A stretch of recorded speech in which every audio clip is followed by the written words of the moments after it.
খুব সহজে বা অনেক কম খরচায় তোমরা কি করে ভিক্টোরিয়া যাবে, তাহলে চলো তোমাদের ডিটেলসটা বলে ফেলি। যদি তোমরা বারাসাত বা মধ্যমগ্রাম বা নিউ ব্যারাকপুর বা বনগাঁর দিক থেকে আসো, তাহলে তোমাদের প্রথমে কি করতে হবে।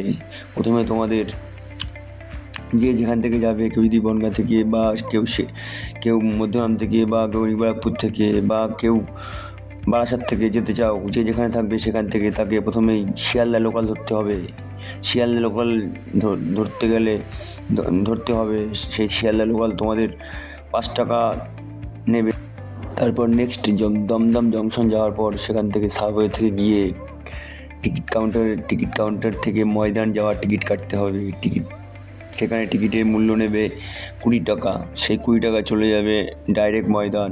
দমদম জংশন থেকে ময়দান নামার পর সেখান থেকে বেশ কিছুটা হাঁটতে হবে। টোটো অটোতে যাওয়া যায়, তো আমি মনে করি হেঁটে যাওয়া বেটার। টোটো অটো ঘুরিয়ে নিয়ে যাবে তোমার টাকাটা বেকার চলে যাবে। আমি মনে করি সেখান থেকে আমার যেটা জ্ঞান, যেটা আমি করেছি, তোমরা এটাই করতে পারো। সেখান থেকে 400 থেকে 500 মিটার হেঁটে গেলেই দেখবে বাদিকে ভিক্টোরিয়া। তোমরা দেখো, আমরা কিন্তু হেঁটে যাচ্ছি এখন। তো এই যে যাচ্ছি, এই যে আমরা যে হেঁটে এখন যাচ্ছি, আমাদের ডান দিকে বাঁদিকে ভিক্টোরিয়া পড়বে। এই হেঁটে আমরা যাচ্ছি বাঁদিকে। তোমরা যদি যাও তোমাদের বাঁদিকে ভিক্টোরিয়া পড়বে। তো দেখে হয়তো তোমরা ভাবছো ডান দিকে লাগছে, কিন্তু ওখানে গেলে তোমাদের বাঁদিকে ভিক্টোরিয়া পড়বে। ওরকম বললাম, অতটা 400-500 মিটার হেঁটে যাওয়ার পরই রাস্তাটা পার হয়ে, বা তোমরা আগে থেকে পার হতে পারো, গিয়ে বাঁদিকে ভিক্টোরিয়া। সেখান থেকে ভিক্টোরিয়া তোমরা টিকিট কাটবে। টিকিটের মূল্য নেবে 30 টাকা। সেটা গার্ডেনটার মূল্য, শুধু গার্ডেনটা মানে বাগানটা দেখতে পারবে।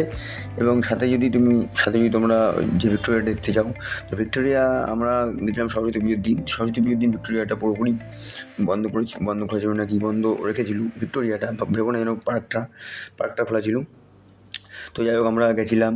তো যাওয়ার পরে দেখতে পাচ্ছ এখন আমরা কোনো এন্ট্রি করিনি, মানে সামনে আছি। তো এখন আমরা প্রথমেই কী করলাম, আইসক্রিম খেয়েছিলাম। তো আইসক্রিমটা তোমরা দেখেছো হয়তো, চলে গেছে। তারপর ফুচকা খাওয়ার পর আমরা প্রায় কিছু কেনাকাটাও করলাম। যে পাবলিকেশনের ভিডিওটা ছিল, তার জন্য কিছু খাবার কিনেছিলাম। চকলেট, বিভিন্ন রকম খাবার কিনলাম, চিপস থেকে শুরু করে জল, বিভিন্ন রকম জিনিস আমাদের নিজেদেরও কিছু কিনলাম। কেনার পরে আমরা খাওয়াটা প্রায় আমাদের কমপ্লিট হচ্ছে। আমিও টেস্ট করেছিলাম, ভালোই হয়েছিলো ফুচকাটা।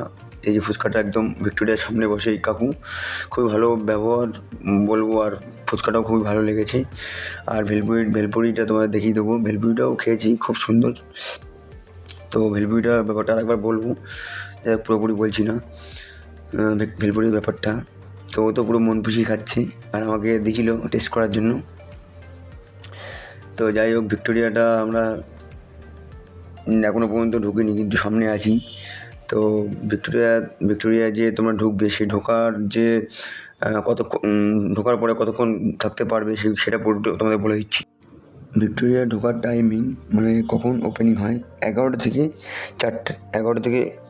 স্টার্টিং, 4টা পর্যন্ত তোমরা দেখতে পারবে। কিন্তু আমার মনে হয় 4টের পরও হয়তো কিছুক্ষণ খোলা রাখে, মনে হয় 5টা পর্যন্ত হয়তো খোলা রাখে। কিন্তু নিয়ম হচ্ছে 11টা থেকে 4টা পর্যন্ত খোলা, যেটা।